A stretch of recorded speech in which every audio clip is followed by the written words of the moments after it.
பணி நிரந்தரம் கேட்டு ஊரக நகர்ப்புற வாழ்வாதார இயக்க பணியாளர்கள் 8வது நாள் காத்திருப்பு போராட்டம். பணி நிரந்தரம் செய்ய கோரி தமிழ்நாடு மாநில ஊரக மற்றும் நகர்ப்புற வாழ்வாதார இயக்க பணியாளர்கள் சார்பில் தருமபுரி மாவட்ட ஆட்சியர் அலுவலகம் முன்பு 8வது நாளாக காலவரையற்ற காத்திருப்பு போராட்டம் நடைபெற்றது. தமிழ்நாடு மாநில ஊரக மற்றும் நகர்ப்புற வாழ்வாதார இயக்க பணியாளர்களுக்கு அடிப்படை ஊதிய உயர்வு வழங்க வேண்டும்.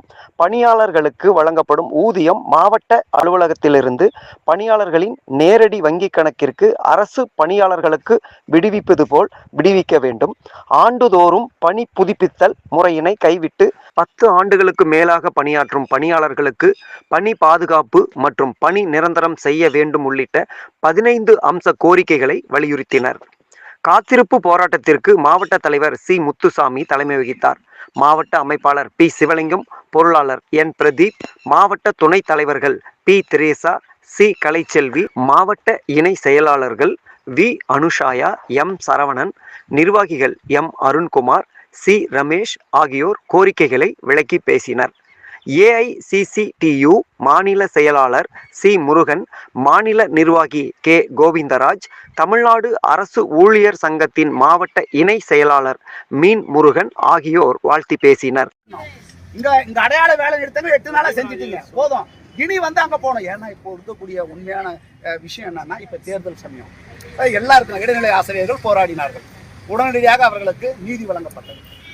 செவிலியர்கள் போராடினார்கள். உடனடியாக அவர்களுக்கு நீதி வழங்கப்பட்டது. நிரந்தரப்படுத்துவோம்.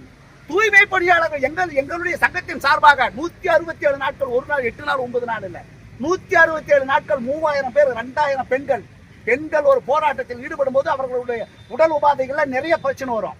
அதெல்லாம் தாங்கிட்டு ஒரே இடத்துல மழை, வெயில், பனி, புயல் எதுவுமே பார்க்காம போராடினாங்க. 2000 பெண்கள் வீதிக்கு வந்து இதே மாதிரி இதே இடத்துல தான் படுத்துட்டாங்க. எங்க சென்னை மாநகராட்சி முன்னாடி அப்படி இதே இடத்துல தான் படுத்துட்டு நாங்க போக மாட்டோம், எங்களுக்கு பணி நிரந்தரம் வேணும் அப்படின்னு சொல்லிட்டு விடாப்படியா 167 நாட்கள் அவர்கள் போராடின விளைவாக வெற்றி பெற்றிருக்கிறார்கள். செவிலியர்கள் வெற்றி பெற்றிருக்கிறார்கள், இடைநிலை ஆசிரியர் வெற்றி பெற்றிருக்கிறார்கள். அதாவது ஏதோ உப்புக்கு சப்போ இல்லாம பென்ஷன் திட்டம் அறிவிச்சிருக்காங்க. ஏதோ இல்லாததுக்கு இழுப்பப்பூ சக்கரங்கிற மாதிரி ஏதோ இல்லாததுக்கு ஒரு பென்ஷன் திட்டத்தை அறிவிச்சிருக்காங்க. 50% அதே பென்ஷன் திட்டத்தில் என்ன சொல்றான்னா, நான் அரசு ஊழியர் தான், பழைய பென்ஷன் திட்டத்தில் நான் என்ன சொல்றேன்னா, நான் பணம் கட்ட வேண்டியதில்லை.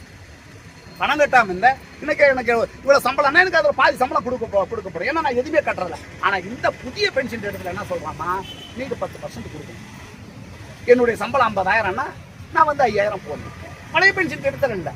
ஆனா அந்த பழைய பென்ஷன் திட்டத்தில் அப்படி நீங்க கொடுத்தீங்கன்னா கூட உங்களுக்கு ஜிபிஎஃப் அது இதுன்னு சொல்லிட்டு நீங்க லோன் எடுத்துக்கலாம். இதெல்லாம் அந்த வசதி இல்லை. ஆனா ஓய்வு அடைஞ்சிட்டா நம்ம வாங்கியிருக்கிற சம்பளத்துல 50% சொல்றோம். அது ஏதோ இல்லாததுக்கு அது இது. அப்போ அதுவும் இந்த காரணம் தான். இந்த காரணம் என்னன்றது உங்களுக்கு புரியுது இல்ல? இன்னும் 2-3 மாசத்துல அந்த காரணம் நடக்க போகுது. அதுக்காக தான் எல்லாமே செய்யறாங்க.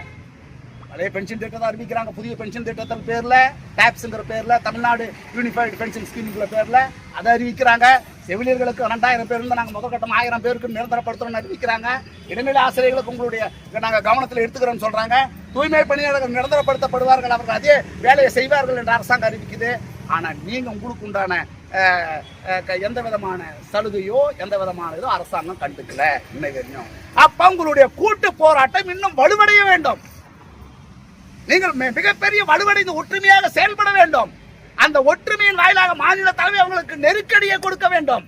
ஏனென்றால் இந்த திட்டத்தில் இருப்பவர்கள் 90% பெண்கள் நினைத்தால் எது வேண்டுமானாலும் செய்ய முடியும். ஒரு அரசாங்கத்தை கவிழ்க்கவும் முடியும், ஒரு அரசாங்கத்தை உருவாக்கவும் முடியும். அதுதான் பெண்களினுடைய இயல்பு. ஆகையால் பெண்கள் போராட்டத்தில் இறங்கும் போது எந்த அரசாங்கமும் யோசனை பண்ண ஆரம்பிக்கும். ஏதாவது பண்ணிடுவாங்க. செவிலியர்கள் போராடினாங்கல்ல, குண்டுகட்ட தூக்கி போட்டாங்கல்ல, பாத்தீங்கல்ல. நீங்களும் ஏன் அந்த மாதிரி கடுமையான போராட்டத்தை எடுக்கலன்னா? கடுமையான போராட்டத்தை எடுத்தா தான் நீங்க ஜெயிக்க முடியும். 8 நாள் போச்சு. 20ஆம் தேதி கொடுத்து சென்னை நோக்கி ஆர்ப்பாட்டம்.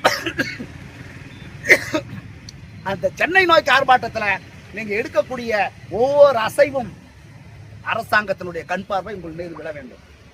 அப்படி அரசாங்கத்தின் மீது அரசாங்கத்தினுடைய கண் பார்வை உங்கள் மீது விடும் பட்சத்தில் தான் உங்களுக்கு ஒரு நிரந்தரமான தீர்வு கிடைக்கும்.